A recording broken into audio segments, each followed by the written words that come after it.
Amadeus. Hinihiling ko na mag-imbita kayo na makakasama habang nakikinig.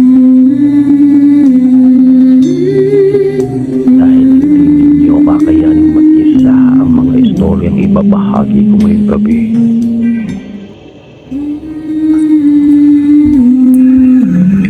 Magandang gabi.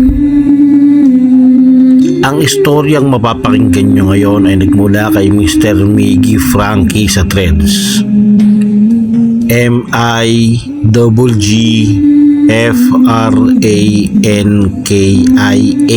kung i-spell. Miggy Frankie.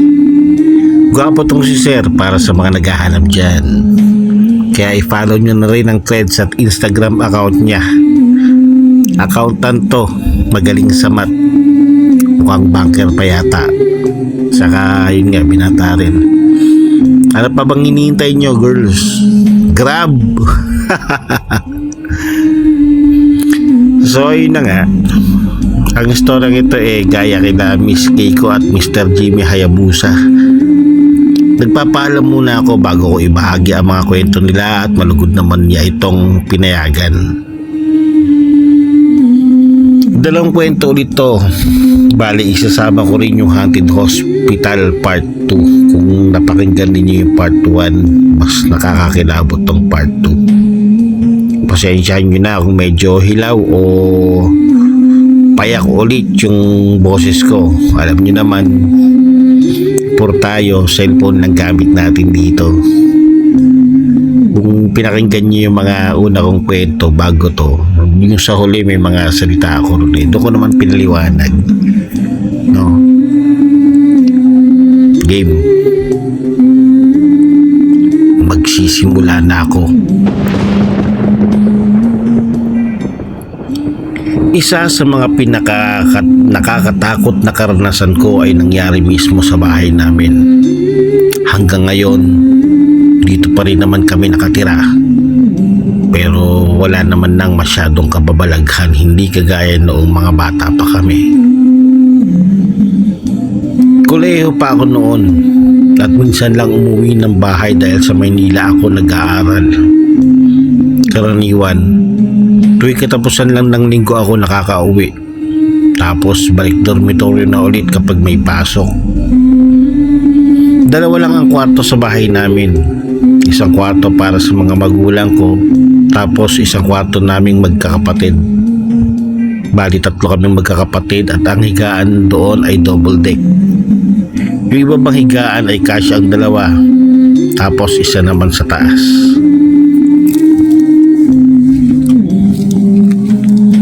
Kapag nakabukas ang aircon sa kwarto nila mama noon, doon kaming lahat pinapatulog. Maglalatag na lang ng foam para malamig at tipid din sa kuryente. Pero dahil accountancy student ako noon, madalas ako nagpupuyat para mag-aral. Sa pa, ayoko rin makaistorbo sa mga natutulog, kaya kapag gabi na ako natatapos, mas gusto kong matulog mag-isa sa kwarto naming magkakapatid. Isang gabi umuwi ako galing Maynila. Nakabukas ang aircon sa kwarto nila mama, kaya doon natulog ang mga kapatid ko.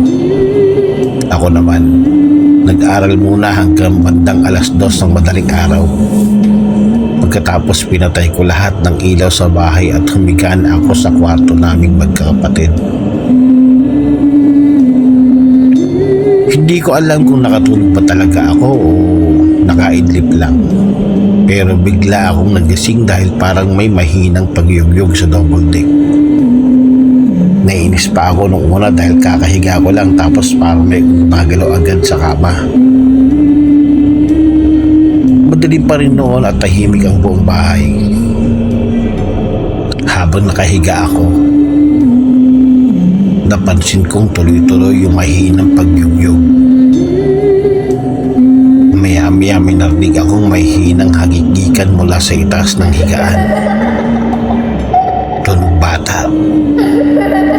Hindi ko matukoy kung babae ba o lalaki. Pero isa lang ang sinigurado ko. Dalawa sila.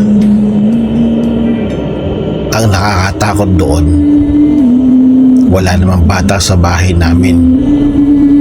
Kolehiyo na ako at nasa mataas na paaralan na ang bunsong naming kapatid. Doon na talaga ako kinabahan. Hindi ko magawang tumingin sa itaas dahil sa sobrang takot.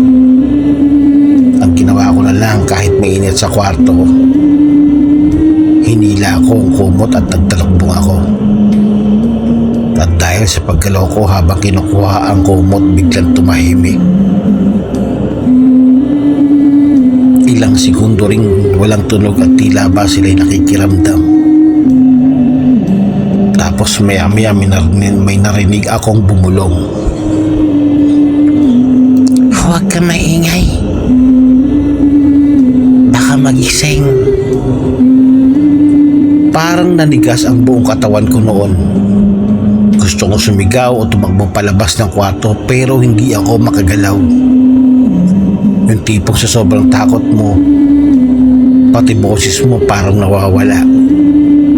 Nakapikit lang ako sa ilalim ng kumot habang paulit-ulit na nagdarasal. Hindi ko na maalala kung nakatulog pa ba ako o basta lang nag-umaga habang nanginginig ako sa takot.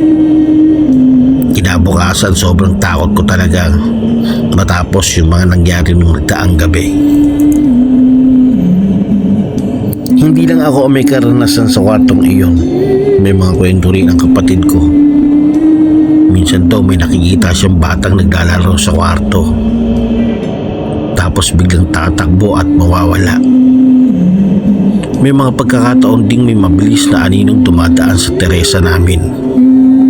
Pero kapag tinignan mo naman, wala kang makikita.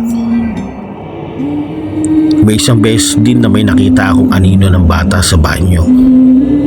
At mas lalo kaming kinilabutan dahil pati yung mga kaklase ng kapatid ko, may ilan ding nagsabing may nakita sila sa bahay.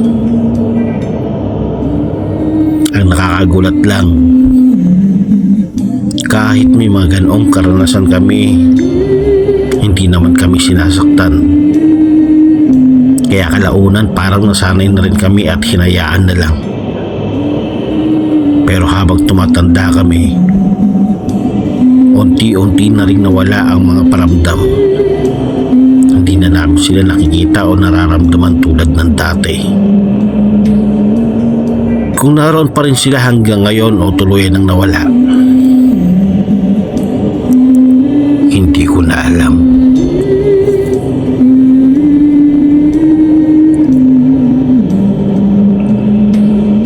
Haunted Hospital Part 2. Teka lang, bago ko simulan tong kwentong to, ayusin ko lang yung spell ng pangalan ni Mr. Miggy Frankie. M-I-G-Y-F-R-A-N-K-I-E.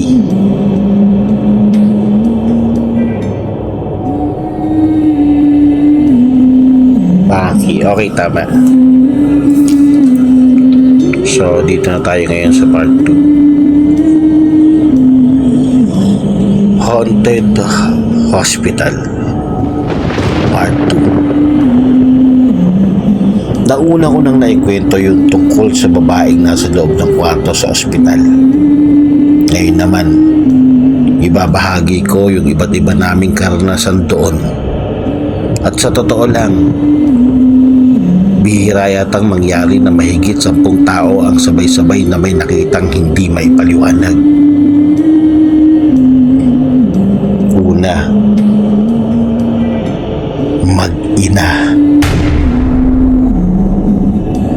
Dahil nga nire-renovate noon yung ospital, pakiramdam ko na bulabog lahat ng mga nilalang na hindi nakikita ng ordinaryong tao. Siguro, iyon ang dahilan kung bakit naging sobrang aktibo nila. O baka ayaw nilang mabago yung itsura ng ospital. Itong ospital na to kasi kung hindi ninyo alam, noong panahon ng ikalawang digmaang pandaigdig. Isa raw ito sa kakaunting ospital sa Quezon City na hindi pinasabugan ng bomba.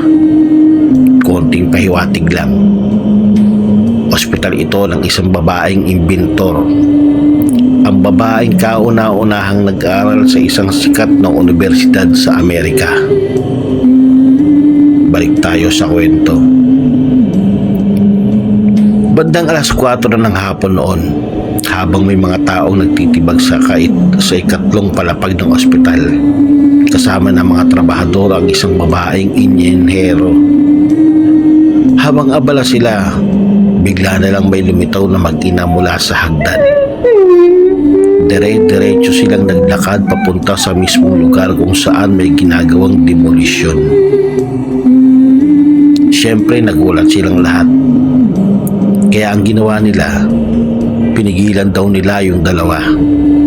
Sinabihan nilang bawal doon dahil baka mabagsaan sila ng debris at sobrang alikabok pa. Pero ayon sa kasamahan kong inhinyero, parang walang narinig yung mag-ina.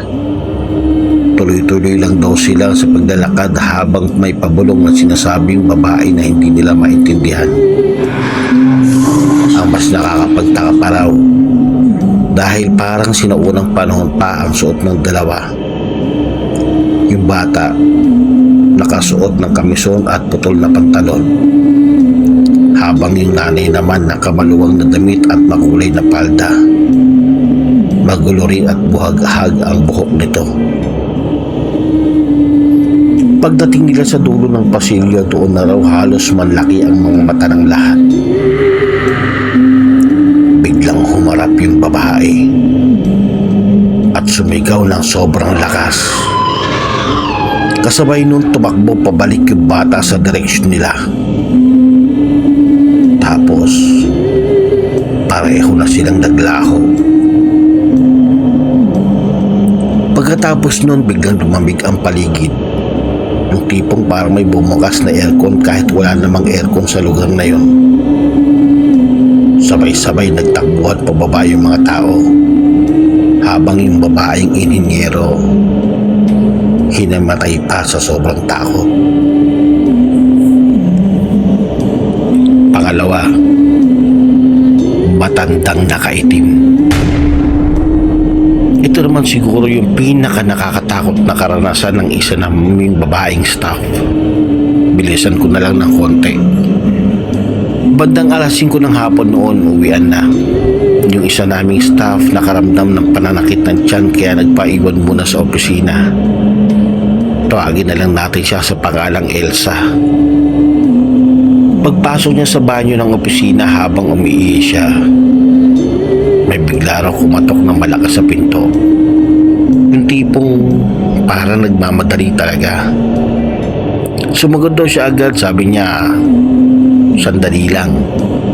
Tapos binaliwala niya muna. Pero maya-maya lalong lumakas yung pagkatok. Yung halos parang gigibain na daw yung pinto. Doon na siya nataranta. Pagbukas niya ng pinto para sana kumprontahin kung sino man ang kumakatok.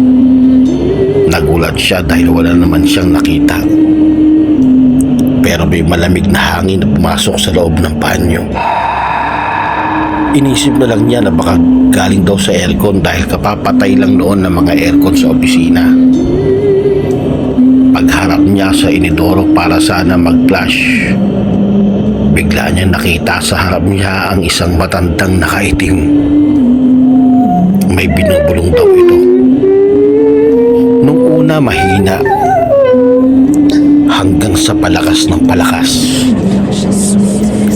Sino ka? Anong ginagawa mo sa lugar namin? Paulit-ulit daw yung sinasabi ng matanda. At doon mismo sa lugar na yon, nawalan ng malay si Elsa. Naabutan na lang namin siyang nakahiga sa sahig ng banyo.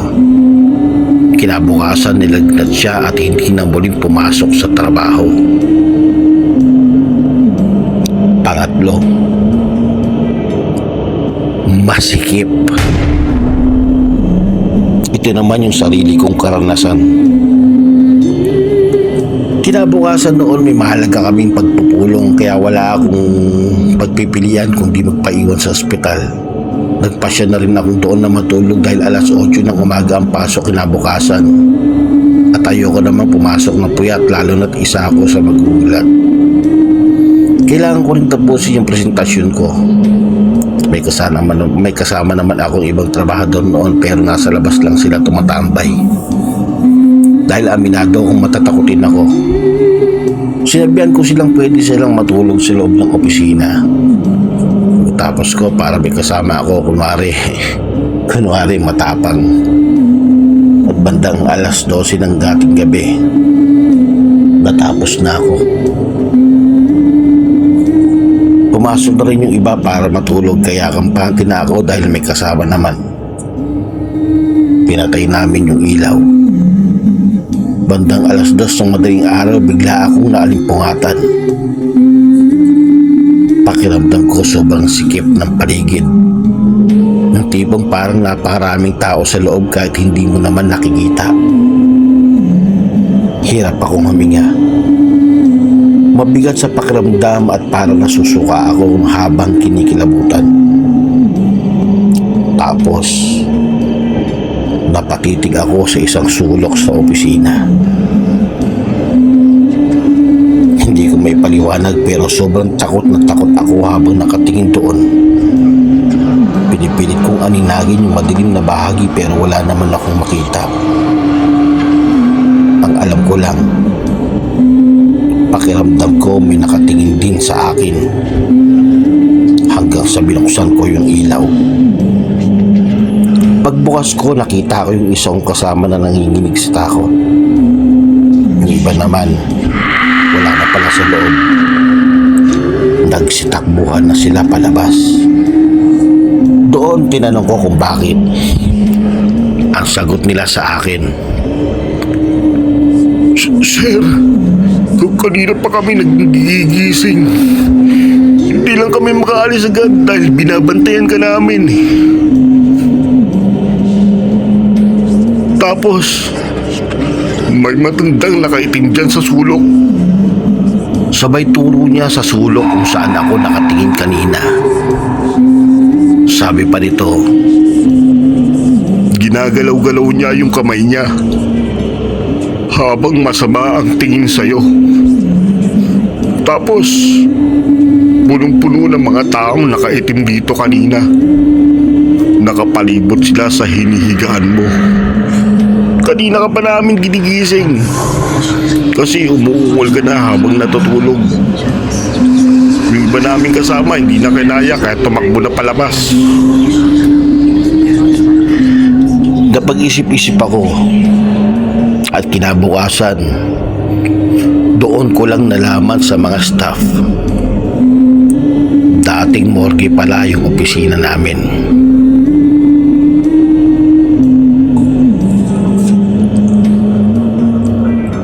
Haunted Hospital Part 3. Bago ako magsimula, gusto ko muna magpasalamat sa lahat ng positibong komento na nabasa ko. At kahit gaano ako kaabala, dahil sa inyo, naisip ko pa rin balikan at ikwento ang mga nangyari sa akin noon. Wala akong third eye.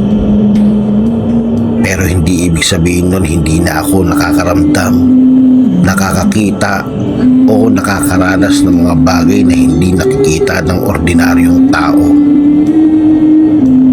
Siguro sensitibo lang ako sa paligid. Marami na rin akong nakalimutang detalye kaya medyo hilaw yung pagkakakwento ko. Baka nga hindi na rin kayo matakot dito at patawa na lang. Kayo na ang bahalang humusga.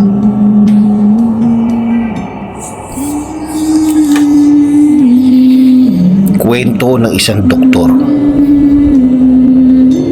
Pare, nakakakita ako ng demonyo. Iyon mismo ang sinabi ng kaibigan kong doktor habang kumakain kami noon. Ayoko silang makita kahit malayo pa sila.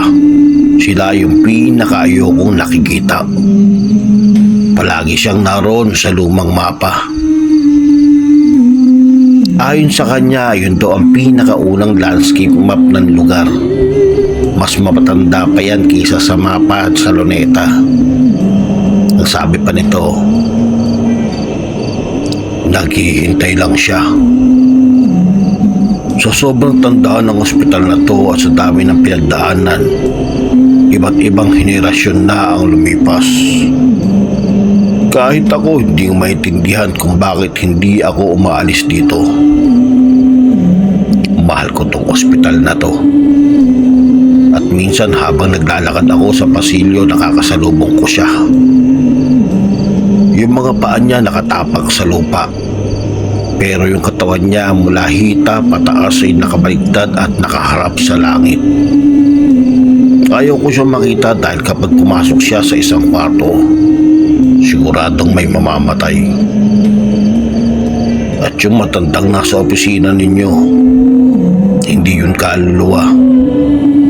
Maligno sila. Mga itim. Ilang beses nang may nasasaniban dito pero hindi naman nababalita dahil tinatakpat ka agad.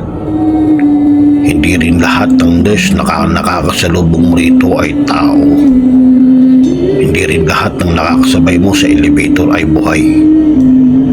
Sila, yung mag-ina na naikwento mo, madalas yung bata ang sumasabay. Yung babae naman sa isang kwarto, territorial siya.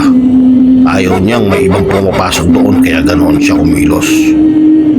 Siyempre mga doktor kami. Karamihan sa amin hindi naniniwala sa ganito. Kahit ako, pilit kong binibigyan ng scientificong paliwanag lahat ng nangyayari. Kahit alam kong totoo. Yung kapre sa Heritage Tree, harmless naman yun. Mahilig lang manakot. At karamihan sa nakakakita sa kanya, malaking palang ang nakikita kapag nasa banyo. Tapos yung mga bata sa X-ray room. Sabi pa nito, doon daw yung naranasan niya. Yun daw ang pinaka nakakatakot na bagay na naranasan niya. Pagkatapos ma-develop yung X-ray film niya sa dark room, may bakas daw ng maliit na kamay sa loob ng baga niya. Parang may humawak mismo sa film kaya pati marka ng kamay bumakat. Nagbiro pa siya noon. Akala ko nakalunok na ako ng kamay. Humingi raw siya ng kopya ng X-ray pero hindi ibinigay sa kanya dahil baka raw pagkakitaan niya lang. Hanggang dito lang muna. Marami pa sana akong ikikwento pero pakiramdam ko hilaw na rin yung iba at baka maging boring na. Sa ngayon, balita ko wala na doon masyadong nagpaparamdam doon dahil siguro dahil bago na ang pasilidad, hindi na tulad na madilim at mapanglaw ang mga pasilyo. Ngayon makulay na ang buong ospital. Buhay na ulit yung lugar. Hindi na katulad noon. Salamat sa inyong lahat. Magandang gabi.